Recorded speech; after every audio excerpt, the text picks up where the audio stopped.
Channel بات کرتا ہے اٹھا کے منہ بھی شاہوں سے، جہاں کو باخبر کرتا ہے یہ مفلس کی آہوں سے۔ ناظرین گرامی السلام علیکم ورحمۃ اللہ وبرکاتہ۔ سیدھی بات کے تازہ ترین آج کی بات خاص بات میں آپ لوگوں کا استقبال ہے۔ ناظرین گرامی میں انصار عزیز ندوی اس وقت دن بھر سے آئی ہوئی کچھ اہم ترین خبروں کی تفصیلات لے کر آپ لوگوں کی خدمت میں حاضر ہوں۔ تفصیلات میں جانے سے پہلے میں آپ کو اطلاع کر دوں کہ آج کے دونوں پرائم ٹائم شائع ہو چکے ہیں، جس میں اہم ترین خبروں پر تبصرہ ہوا ہے۔ جن احباب نے نہیں دیکھا جائیں دیکھے، دوسروں تک پھیلانے کی کوشش کریں، لنک کو شیئر کریں۔ ادارے کی مضبوطی، ناظرین گرامی آپ لوگوں کی مضبوطی آپ جانتے ہیں کہ آپ کو کرنا کیا ہے۔ آئیے پہلی خبر کی جانب بڑھتے ہیں۔ اسکولی نصاب میں کرناٹک میں گیتا کو شامل کیے جانے پر وزیر تعلیم کرناٹک بی سی ناگیش نے کہا کہ قرآن مذہبی کتاب ہے جبکہ گیتا نہیں۔ یہ دیوتا کی پوجا کرنے یا کسی طرح کی مذہبی رسومات کی بات نہیں کرتی، یہ ایک اخلاقی چیز ہے جو طلباء کو تحریک دیتی ہے۔ تحریک آزادی کے دوران بھی لوگوں نے مقابلہ کرنے کے لیے گیتا سے تحریک حاصل کی تھی، یہ کہتے ہوئے اپنی بات کی وضاحت بیان کرتے ہوئے اسے جائز قرار دینے کی کوشش کی۔ ناظرین، ادھر کرناٹک کانگریس نے وزیر اعلیٰ بسوراج بومائی پر بدعنوانی کا الزام عائد کرتے ہوئے ان کے خلاف محاذ کھول دیا ہے۔ پارٹی کی جانب سے ریاست کی دیواروں پر پے ٹی ایم سے ملتے جلتے پے سی ایم کے پوسٹر چسپاں کر دیے۔ پوسٹر پر لکھا ہے، ہم یہاں 40% کمیشن قبول کرتے ہیں۔ کانگریس نے جو پوسٹر چسپاں کیا اس پر ایک کیو آر کوڈ نظر آ رہا ہے جس میں وزیر اعلیٰ بسوراج بومائی کی تصویر بنائی گئی ہے۔ اس کیو آر کوڈ کو اسکین کرنے پر موبائل میں 40% sarkar.com نامی ویب سائٹ کھل جاتی ہے۔ یہاں کئی طرح کے گھوٹالوں کا ذکر کیا گیا ہے۔ ناظرین گرامی، مختار انصاری کے لیے بری خبر سامنے آ رہی۔ الہ آباد ہائی کورٹ کی لکھنؤ بینچ نے عالم باغ تھانے کے ایک مجرمانہ معاملے میں انہیں قصوروار قرار دے دیا ہے۔ معاملہ 2003 کا ہے جب اس وقت کی جیلر یس کے اوستھی نے تھانہ عالم باغ میں مختار انصاری کے خلاف FIR درج کرائی تھی۔ اس میں الزام عائد کیا گیا تھا کہ جیل میں مختار انصاری سے ملنے آئے لوگوں کی تلاشی لینے کا حکم دینے پر انہیں جان سے مارنے کی دھمکی دی گئی تھی۔ ناظرین، ادھر نشیلی اشیاء کی برآمدگی کی خبریں لگاتار سامنے آ رہی ہیں۔ اس سلسلے میں بڑی خبر یہ سامنے آ رہی ہے کہ ممبئی واقع بندرگاہ سے تقریباً 1800 کروڑ روپے کی نشیلی اشیاء کے ساتھ 2 افغانیوں کو پکڑ لیا گیا ہے۔ یہ کامیابی دہلی پولیس کے اسپیشل سیل کو ملی ہے۔ دعویٰ کیا جائے دہلی پولیس کے ذریعے نشیلی اشیاء کی اب تک کی سب سے بڑی برآمدگی ہے۔ میڈیا رپورٹس کے مطابق اسپیشل سیل نے ممبئی کے نواشیرہ بندرگاہ پر چھاپہ ماری کر کے ایک کنٹینر برآمد کیا ہے جس میں کروڑ روپے کی ہیروئن کوٹڈ ملیٹھی بھری ہوئی تھی۔ ناظرین، ادھر کورونا کے دور میں لوگوں کو بڑے پیمانے پر جعل سازی اور دھوکہ دہی کا شکار بنایا گیا ہے۔ موصول ہونے والی شکایت پر پولیس جانچ کر کے کارروائی کر رہی ہے۔ دراصل کچھ افراد نے اپنی شہرت اور رتبے کا بھی فائدہ اٹھایا اور ضرورت مندوں سے ٹھگی کی۔ اسی ضمن میں نوئیڈا پولیس نے ایک شارٹ فلموں کے اداکار سمیت 2 افراد کو گرفتار کر لیا ہے جنہوں نے ایک فرضی ویب سائٹ بنایا کورونا کے دور میں ریمڈیسویر انجیکشن فروخت کرنے کے نام پر ٹھگی کی۔ پولیس سے موصولہ اطلاعات کے مطابق غازی آباد کی رہنے والی ندھی نے مقدمہ درج کرایا تھا۔ ندھی نے بتایا کہ ان کی والدہ کے علاج کے لیے انجیکشن کی ضرورت تھی۔ کافی تلاش کرنے کے بعد بھی انجیکشن نہ ملا تو انہوں نے ویب سائٹ پر تلاش کیا۔ وہیں ایک ویب سائٹ پر راہل سے رابطہ ہوا تھا، اس کے بعد یہ سارا کچھ دھوکہ ہوا۔ ناظرین، اتر پردیش کے اعظم گڑھ میں منگل کی دیر شام مشہور موسیقار راجیش مشرا کے گاؤں میں کچھ گنڈوں نے کھلے عام ان کے بیٹے کو گولی مار کر کے ہلاک کر دیا ہے۔ فائرنگ سے ایک دیگر نوجوان زخمی ہوا۔ اعظم گڑھ کے پولیس سپرنٹنڈنٹ انوراگ آریہ نے بتایا کہ ہریہر پور گاؤں میں راجیش مشرا کے 20 سالہ بیٹے آدرش مشرا کو 2 مقامی نوجوانوں نے گھر کے نزدیک گولی مار کر کے ہلاک کیا تھا۔ واقعے کے بعد دونوں نوجوان فرار ہو چکے ہیں۔ ناظرین، ادھر دہلی میں دیر رات گئے ایک تیز رفتار اور بے قابو ٹرک نے ڈیوائیڈر پر سو رہے کچھ افراد کو رون دیا ہے۔ سیما پوری علاقے میں پیش آنے والے اس واقعے میں 4 افراد ہلاک ہو گئے جبکہ 2 افراد زخمی ہو گئے۔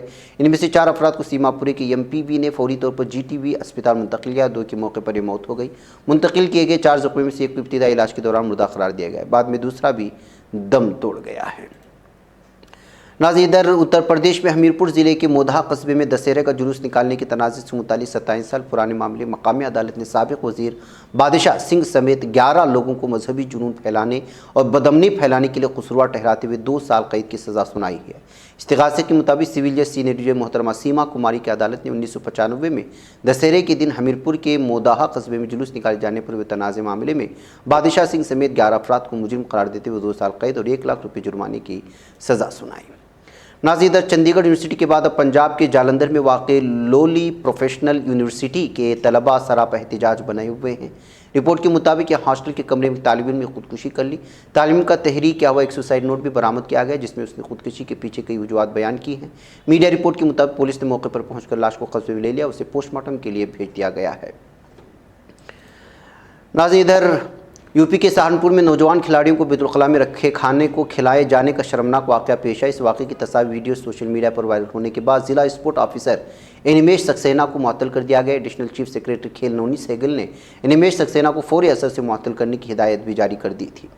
ناظرین، سماجی کارکن تیستا ستروال کے خلاف ایس آئی ٹی نے گجرات ہائی کورٹ میں چارج شیٹ دائر کر دی ہے۔ اس میں تیستا پر لگے سنگین الزامات کے ثبوت کورٹ کے سامنے پیش کیے۔ اس میں کہا گیا ہے کہ اس وقت کے وزیر اعلیٰ نریندر مودی کو موت کی سزا ہو، اس کے لیے گہری سازش رچی گئی تھی۔ سازش کے دو چہرے سابق آئی پی ایس آر بی شری کمار اور سنجیو بھٹ سرکار کا ہی حصہ تھے، جو وقت وقت پر فرضی دستاویز تیار کر کے اس کی آفیشیل انٹری کر کے تیستا کو بھیجا کرتے تھے۔ ناظرین، ادھر ہیٹ اسپیچ معاملے کی سماعت کرتے ہوئے سپریم کورٹ نے بدھ کو کہا ہے کہ سب سے زیادہ نفرت انگیز تقریر میڈیا اور سوشل میڈیا پر ہوتے ہیں۔ عدالت نے کہا کہ ہمارا ملک کدھر جا رہا ہے۔ ٹی وی اینکروں کی بڑی ذمہ داری ہے، لیکن ٹی وی اینکر مہمان کو وقت تک نہیں دیتے ہیں، ایسے ماحول میں سرکار خاموش کیوں؟ عدالت نے کہا کہ ہر ایک سخت ریگولیٹری میکانزم قائم کرنے کی ضرورت ہے، اور اس معاملے میں سپریم کورٹ نے 2 ہفتوں کے اندر مرکزی حکومت سے جواب طلب کیا ہے۔ اب 23 نومبر کو سپریم کورٹ اس معاملے میں اگلی سماعت کرے گا۔ ناظرین، مدھیہ پردیش حکومت کے ذریعے قانون کی بالادستی کی بات تو بہت کی جاتی ہے، لیکن افسران بے لگام ہوتے ہیں، ان پر حکومت اور قانون کا کوئی خوف نہیں۔ تازہ معاملہ مدھیہ پردیش کے ضلع راج گڑھ کے زیرا پور کا ہے، جہاں پر گزشتہ ہفتے 5 مسلم لڑکوں کی زیرا پور تھانے پولیس کے ذریعے دفعہ 151 کے تحت گرفتاری کی گئی، اور جب انہیں جیل بھیجا گیا تو ان کے ساتھ نہ صرف جیل کے ذریعے بےہودگی کی گئی، بلکہ ان کی داڑھی بھی کاٹے جانے سے مسلم سماج میں سخت ناراضگی پائی جا رہی ہے۔ اس معاملے کے سامنے آنے کے بعد راج گڑھ کے ساتھ راجدھانی بھوپال تک مسلم تنظیموں نے اپنے ناراضگی کا اظہار کیا، بلکہ راج گڑھ ضلع کلکٹر سے لے کر مدھیہ پردیش کے وزیر داخلہ ڈاکٹر نروتم مشرا تک کو میمورنڈم دے کر جیلر کے خلاف کارروائی کرنے کا مطالبہ کیا گیا ہے۔ ناظرین، دہلی پولیس اور مائکرو بلاگنگ سائٹ ٹویٹر کو دہلی کمیشن برائے خواتین کی چیئرپرسن سواتی مالیوال نے منگل کو نوٹس بھیجا۔ اس میں کہا گیا کہ مائکرو بلاگنگ سائٹ پر چائلڈ پورنوگرافی اور اس کا کاروبار کیا جا رہا ہے۔ اس سے متعلق کچھ ویڈیوز 20 سے 30 روپے میں بیچے گئے ہیں۔ سوشل میڈیا پلیٹ فارم ایسی ویڈیوز کو ہٹانے میں ناکام رہا ہے۔ سواتی مالیوال نے دہلی پولیس سے اس طرح کی ویڈیوز کو فلمانے اور اس کو اپلوڈ کرنے میں شامل لوگوں کے ساتھ ساتھ متاثرین اور ملزموں کی پہچان کرنے کے لیے FIR درج کرنے کو کہا ہے۔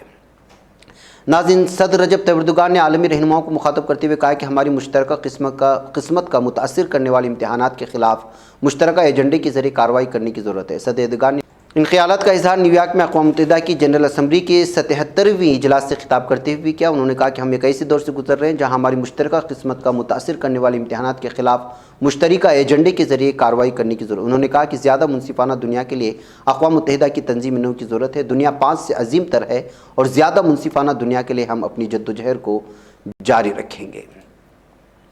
ناظرین، 16 ستمبر کو میانمار کی فوج کے ہیلی کاپٹروں کے ذریعے ساگانگ علاقے کے گاؤں لیٹ کونے میں ایک اسکول میں فائرنگ کے نتیجے میں کم از کم 6 بچے ہلاک اور 17 زخمی ہونے کا دعویٰ کیا گیا ہے۔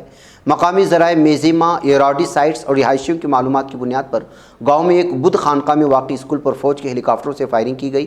بتایا گیا ہے کہ حملے میں اسکول کے کم از کم 6 بچے اپنی جان سے ہاتھ دھو بیٹھے اور 17 زخمی ہوئے۔ دوسری جانب سرکاری میڈیا نے اعلان کیا کہ مسلح گروپوں نے فوج پر حملہ کرنے کے لیے اسکول پر فائرنگ کی اور ہلاکتوں کی وجہ شہریوں کو انسانی ڈھال کے طور پر استعمال کرنا شروع کر دیا تھا۔ ناظرین، یونانی عناصر کی طرف سے ترکیہ کے علاقائی پانیوں میں دھکیلے گئے 51 غیر قانونی تارکین وطن کو، جنہیں بالیک ایسر کے کھلے سمندر سے نکال لیا گیا ہے۔ کوسٹ گارڈ کی ٹیموں نے اطلاع ملنے کے بعد کارروائی کی کہ آئیولک کے ساحل پر ربڑ کی کشتی میں غیر قانونی تارکین وطن کا ایک گروپ موجود ہے۔ 51 افراد جنہیں یونانی عناصر کی ربڑ کی کشتیوں کو نقصان پہنچایا تھا، کوسٹ گارڈ ٹیموں نے جزیرے پر بحفاظت لیا ہے۔ ناظرین، نائجیریا کی ریاست قدونا میں ایک چرچ پر مسلح حملے میں 45 افراد کو اغوا کر لیا گیا ہے۔ جنوبی قدونا پیپلز یونین کے صدر اویمی بیسواری نے مقامی میڈیا کو ایک بیان میں کہا کہ ریاست قدونا کی ضلع کاجورو میں مسلح افراد نے موٹر سائیکلوں کے ذریعے ایک چرچ پر حملہ کیا تھا، اور اس حملے میں گرجاگھر اس کے گرد و نواح سے 45 افراد کو اغوا کیا گیا اور لوگوں کی ایک کثیر تعداد اس وقت زخمی بھی ہو گئی۔ ناظرین، عراق کے شمال میں پنجہ کلید آپریشن بیس کے علاقے میں دہشت گردوں کی طرف سے شروع کی گئی ہراساں کرنے والی فائرنگ کے نتیجے میں ایک فوجی شہید اور 2 فوجیوں کی زخمی ہونے کی خبریں آ رہی ہیں۔ ناظرین، میں آج کی بات خاص بات نہیں، انشاءاللہ پھر آپ لوگوں سے ملاقات ہوگی۔ مجھے اجازت دیں۔ السلام علیکم ورحمۃ اللہ وبرکاتہ۔ یہ چینل حق نگر بن کر کچل دیتا ہے فتنوں کو، اگر گندی ہو پالیسی تو مرتے دیکھ کتنوں کو، اسی بازار میں بکتے ہوئے دیکھا ہے سپنوں کو، سبھی یکساں ہے یہ پیغام، دو غیروں کو اپنوں کو، وطن اہل وطن کا ہے گلے بے خار سیدھی بات